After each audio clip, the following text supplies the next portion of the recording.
אורחים יקרים, חברת ישראייר הקברניט והצוות מקדמים אתכם בברכה לטיסתנו זו.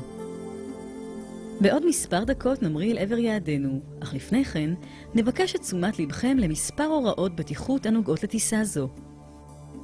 אז גם אם אתה נוסע ותיק ומנוסה, נודה לך על ההקשבה. את כבודת ידכם אנא אחסנו בתאים שמעל לראשיכם. נקטו זהירות מרבית בפתיחת תאים אלו מחשש לנפילת חפצים.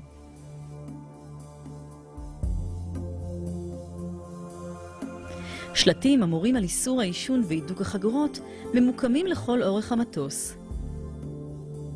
אנא הקפידו לציית לשלטים אלה כל זמן שהם מוארים. להידוק החגורה יש להכניס את לשון המתכת לתוך האבזם ולמשוך בחלקה החופשי של החגורה על מנת להדקה סביב למותניים.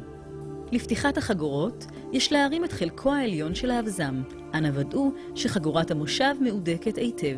במטוס זה 8 יציאות חירום, 2 יציאות בחלקו הקדמי, 4 יציאות מעל הכנפיים ו2 יציאות בחלקו האחורי של המטוס. אנא בדקו כעת היכן נמצאת היציאה הקרובה למקום מושבכם, וזכרו כי יכולה להיות גם מאחוריכם. בעת פינוי המטוס במצב חירום, תאורת מעבר תנחה אותך לפתח היציאה.